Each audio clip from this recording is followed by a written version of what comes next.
Entonces si viniste, pues empecemos de una vez. Este cel prometía mucha potencia sobre el papel, pero era muy difícil de aprovechar correctamente y era un dolor de cabeza para los desarrolladores. La verdad es que conocer con cierta profundidad los detalles y las peculiaridades de este chip requeriría que le dediquemos una colección de videos extensos y complejos.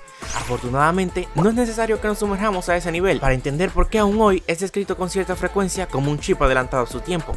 El chip Cell, lanzado a finales del año 2006, fue desarrollado conjuntamente por IBM, Sony y Toshiba, que no planeaban utilizarlo solo en la PlayStation 3, sino también en estaciones de trabajo, servidores y un abanico amplio de dispositivos electrónicos. Los escenarios de uso tan variados fueron posibles gracias a la gran escalabilidad que permitía adaptarlo fácilmente a las necesidades de los dispositivos a los que iba a ser integrado. Además, este es un chip multinúcleo parecido en cierto modo a los procesadores con varios núcleos de Intel y AMD. Se desmarca de estos últimos en dos frentes muy sólidos. El más evidente es que no implementa la arquitectura x86 y la otra razón explica en gran medida su complejidad. Sus núcleos no son homogéneos.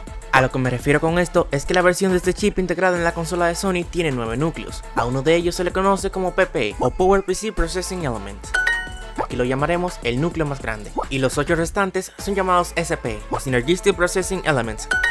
En este video les pondremos núcleos normales. Los ingenieros de IBM fueron en gran medida los responsables del diseño del núcleo más grande, que en esencia tiene la arquitectura de un procesador de propósito general. Su función es ejecutar los procesos que habitualmente corren en la CPU de nuestra PC. Además, implementa la tecnología Simultaneous Multithreading, que podríamos decir es casi lo mismo que el hiperthreading. La arquitectura RISC del núcleo más grande era en cierto modo más sencilla que la de la CPU x86 de su misma época, pero tenía una ventaja importante a su favor. Podía trabajar al igual que los demás bloques funcionales críticos del chip Cell a 3,2 GHz, una frecuencia de reloj inusualmente alta en la época en la que fue diseñado. Curiosamente, la mayor parte de la superficie del chip Cell la ocupan los 8 núcleos normales que hemos mencionado antes. Cada uno de estos núcleos es también un procesador de propósito general, pero son más sencillos que el núcleo más grande, tienen un alcance más limitado y trabajan al igual que el núcleo más grande a 3,2 GHz.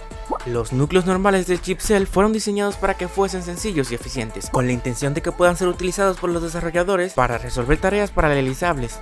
De hecho, aunque la CPU de la Play 3 cuenta con el respaldo del chip gráfico RTX o Reality Synthesizer diseñado para Sony por Nvidia, tomando como punto de partida una GeForce 7800 GTX, los núcleos normales podían enfrentarse por sí solos a una buena parte de la carga de trabajo impuesta por la generación de gráficos. No obstante, su función primordial dentro de Cell no era esa, era poner en las manos de los programadores los recursos que necesitaban para resolver de la forma más eficiente posible la física y la inteligencia artificial de los juegos. No obstante, en la práctica, sacarle el máximo partido posible era muy complicado debido a la dificultad que entrañaba su programación. Y algo curioso es que durante el diseño de Cell, Microsoft se puso en contacto con IBM para pedirle que se encargase del diseño de la CPU de su próxima consola Xbox 360 e IBM aceptó. Al parecer, el chip Xeon de Xbox 360 se benefició de algunas de las innovaciones que IBM, Sony y Toshiba introdujeron en el chip Cell, o eso es lo que dijo el ingeniero de IBM responsable del diseño de esta CPU.